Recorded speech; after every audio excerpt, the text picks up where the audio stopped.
오늘은 고려시대 스님과 관련한 한문사료 4개의 해설과 함께 고려 불교의 흐름을 총정리하도록 하겠습니다. 스님은 북악의 법손이시다. 누구와 관련한 사료일까요? 균여입니다.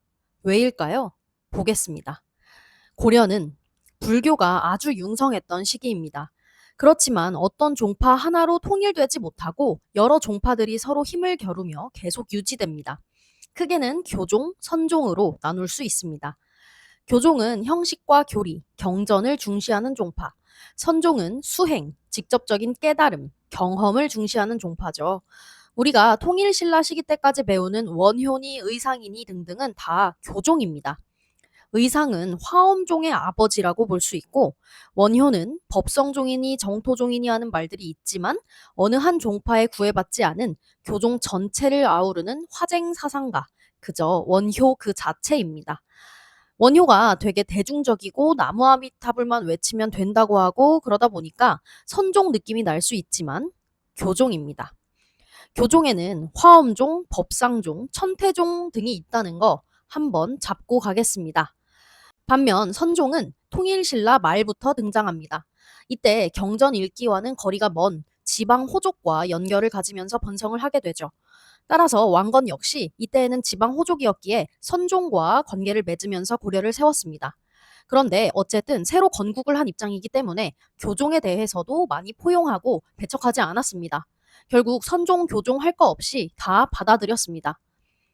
그런데 왕건은 교종 중에서는 특히 화엄교단의 일파였던 희랑이라는 스님과 관계가 있었습니다.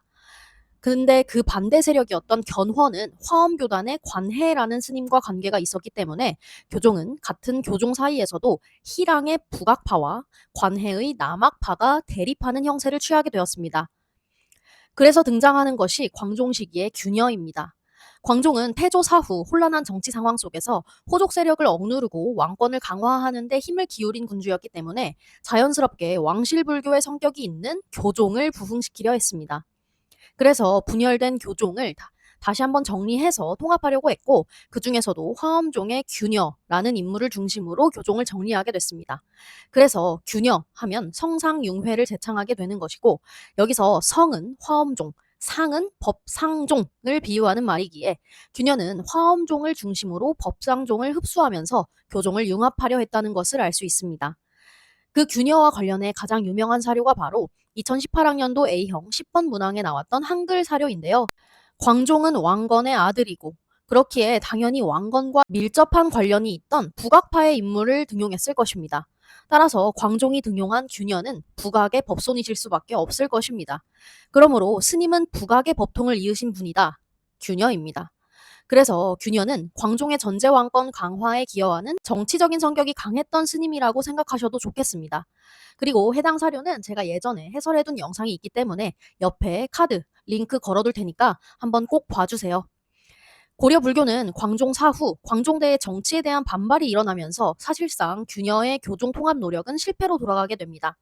이어 성종대에는 억불 정책 그리고 현종 시기까지 이르면 사생아로서 어린 시절 왕실로부터 쫓겨난 자신을 보호해 주었던 법상종에 대한 후원 그리고 이후에는 그 법상종과 인주 이씨와의 결탁 등으로 교종은 다시 크게 화엄종, 법상종 등으로 나뉘고 또한 선종은 이러한 교종에 밀린 형세가 되면서 고려 불교는 다시 분열되었습니다.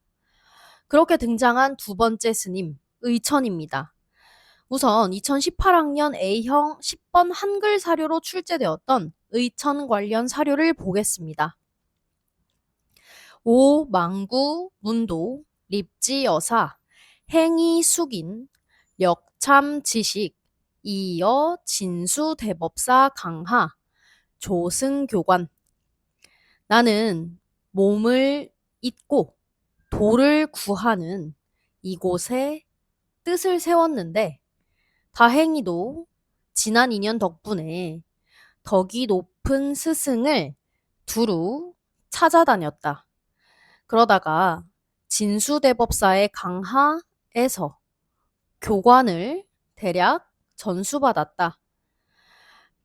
강훈지가 상시회왈 강학하시던 틈에 일찍이 알려주시기를 불학관 유수경 관을 배우지 않고 오직 경만 전수하면 수문오주인과 이부달 삼중성덕.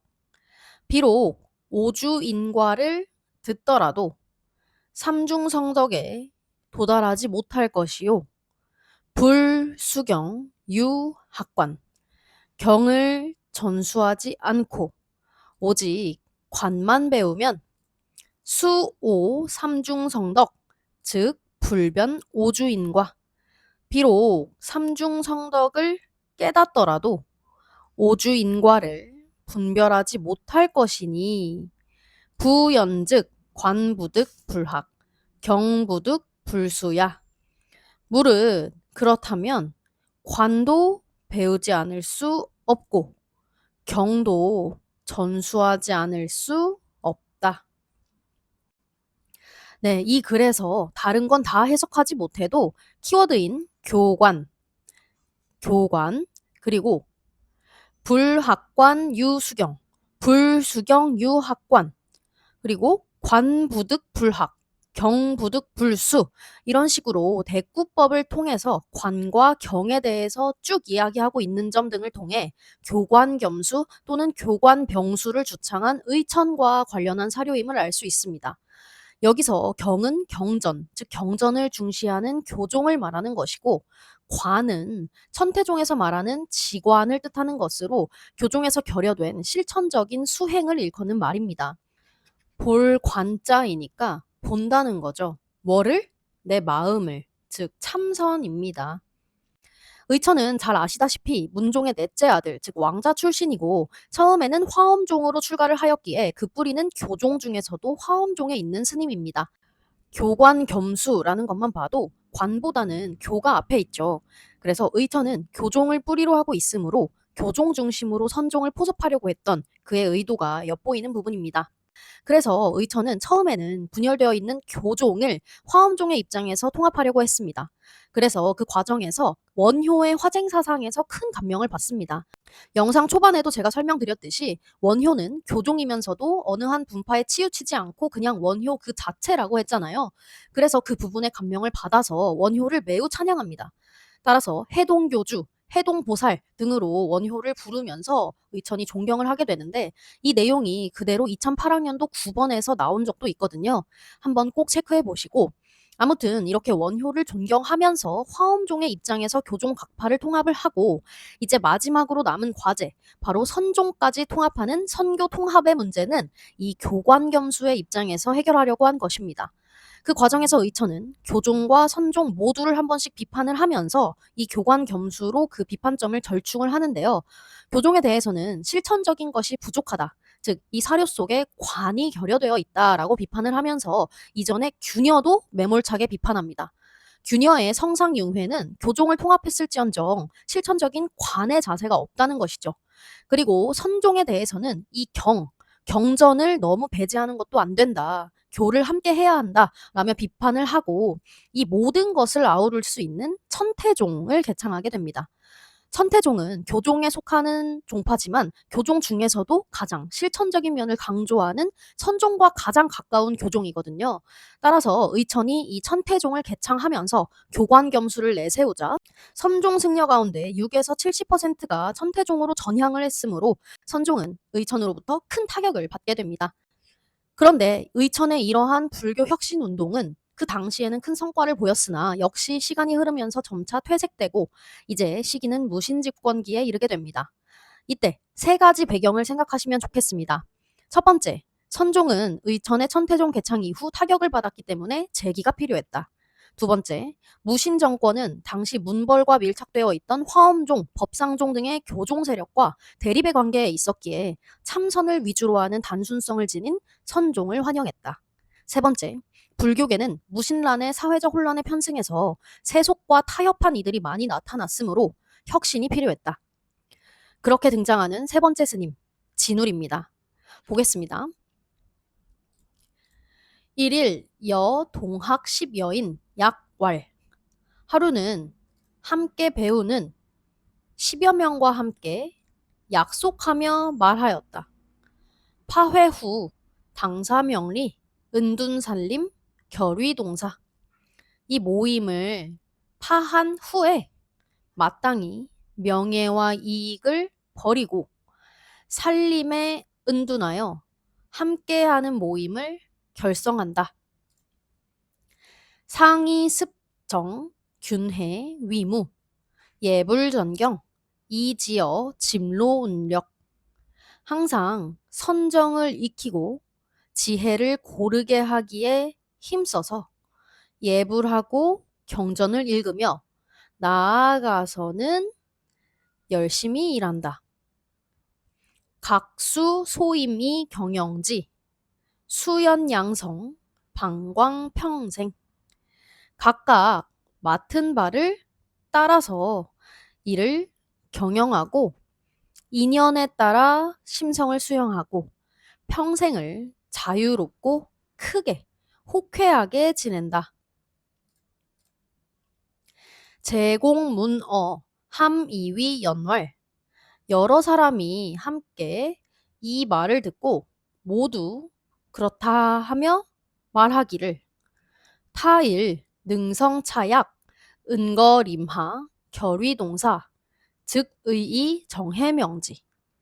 훗날에 이 약속을 능히 이루어서 숲속에서 은거하면서 동사를 맺으면 곧 마땅히 그 이름을 정해라고 하자. 인 성맹문 이결의언. 이로써 맹세하는 글을 지어서 결의하였다. 여기서 키워드는 마땅히 명리를 버리고 산속에 은둔하여 결사를 맺었다라는 이 부분이죠. 뿐만 아니라 예불과 경전 읽기를 하고 나아가 노동까지도 스스로 하자라는 주장. 즉 진울 스님은 당시 세속화된 불교계를 바로잡기 위해 결사운동을 벌여서 명리를 버리고 산속에 은둔하여 속세에 물들지 말고 불자 본연의 자세로 돌아가자라는 주장을 펴므로써 불교계를 혁신하고자 했습니다. 그리고 그 방법이 바로 이 정해, 즉 선정과 지혜를 고루 닦자라는 것이죠. 정해쌍수입니다. 그런데 선정을 뜻하는 정이 먼저고 지혜, 즉 교종에서 중시하는 경전 느낌이 뒤에 오니까 이를 통해서 진울 스님은 선종을 중심으로 불교계를 통합하려 했음을 엿볼 수 있습니다.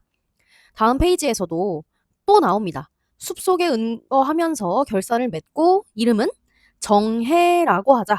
즉 정해결사입니다. 이처럼 진울은 대구 팔공산의 거조사라는 절에 머물면서 1190년에 이 글, 즉 권수정해결사문을 발표해서 사람을 모아서 정해결사를 조직하게 됩니다. 그리고 그 조직이 시간이 흘러 점점 커지자 1200년에 조금 더 넓은 송광산의 길상사로 장소를 옮겼고 1205년에는 왕명으로 이 송광산을 조계산으로 정해사를 수선사라고 개칭을 하였습니다. 그래서 이 사료에 따로 수선사라는 말은 없지만 진울 하면 수선사 결사운동이 되는 것이고 또 한 가지 주의하셔야 할 것은 수선사 할 때 이 사자가 절사자가 아니라는 거. 다른 절들은 길상사, 흥왕사, 국청사 다 절사자를 쓰지만 이 수선사만큼은 진울의 결사운동으로 만들어진 수행을 위한 단체이기 때문에 모일 사자를 쓰고 있다는 거 꼭 알아주세요. 마지막으로 그동안 교종 세력에 밀려왔던 선종은 각종 산문들이 난립하고 있는 형세였다가 이 진울이라는 큰 사상가의 활동으로 기반을 다져서 조계종이라는 종파로 통합이 됩니다. 그리고 진울 사후 수선사는 진울을 이어 수선사의 제2대 사주가 된 인물에 의해 더욱 번창하게 되는데요. 그 인물이 바로 오늘 볼 마지막 스님 진각국사 해심입니다. 해심은 원래 유교를 공부해서 사마시에 합격까지 했던 유학자였으나 어머니의 죽음을 계기로 수선사에 들어갔다가 진울을 만나서 불자가 된 독특한 인물입니다. 즉 진울의 제자입니다. 반면 스승인 진울과는 달리 최씨 무인 정권과 굉장히 밀접한 관련이 있는 인물이라는 것도 중요한 포인트인데요. 이와 관련한 내용은 이전에 제가 진각국사비 비문을 다룬 영상이 있으니까 꼭 참고해 주세요. 이 내용 정말 어렵고 중요하거든요. 정말 시간 날 때 꼭 봐주셨으면 좋겠고, 오늘은 해심의 유불일치설과 관련한 사료를 보도록 하겠습니다. 아석거 공문하, 공금입 아사중, 공시불지유, 아시유지불. 나는 옛날에 공의 문하에 있었고, 공은 지금 나의 모임 중으로 들어왔으니, 공은 불교의 유생이요. 나는 유교의 불자입니다. 호위빈주, 환작사자, 자고이연, 비금시이. 서로 손님과 주인이 되고 스승과 제자로 지어 부름은 예로부터 그러했었고 지금 처음 있는 일은 아닙니다. 인기명즉 불유형이 지기실즉 유불무수 불견. 그 이름을 생각하면 곧 불교와 유교가 아주 다르지만 그 실제를 알게 되면 곧 유교와 불교는 다름이 없습니다. 그저 보지 않을 뿐입니다. 중략하고 거차즉 유도지종 종어불법 이 권별 실동자호. 이것에 따르면 곧 유교와 도교의 뿌리는 불법에서 나왔으므로 그래서 그 방편은 달라도 실제는 같은 것입니다. 이 사료는 해심이 자신이 출가하기 전에 사마시를 치렀을 때 그 사마시를 관장했던 인물인 정승 최홍윤에게 보낸 편지입니다. 이 최정승은 해심이 수선사의 사주가 되자 그 절에 나도 이름 올리기를 원한다 라면서 편지를 보냈는데요. 그에 대한 답장으로 해심이 이렇게 말을 한 것입니다. 특히 공시불지유, 유시유지불. 공은 불교의 유생이요. 나는 유교의 불자입니다. 이 부분과 다음 페이지에 그 실제는 유교와 불교는 다름이 없습니다. 이 부분이 너무나도 키워드겠죠. 해심은 이처럼 유교와 불교가 크게 다르지 않다라는 유불일치설을 말하면서 사상적 통합을 시도했고 또한 심성의 도야를 강조함으로써 후에 성리학 수용의 사상적 토대도 제공한 인물입니다. 지금까지 균여, 의천, 진울, 해심이라는 고려의 주요 스님 4명을 훑어봤습니다. 긴 시간 동안 시청해주신 여러분 수고 많으셨습니다. 감사합니다.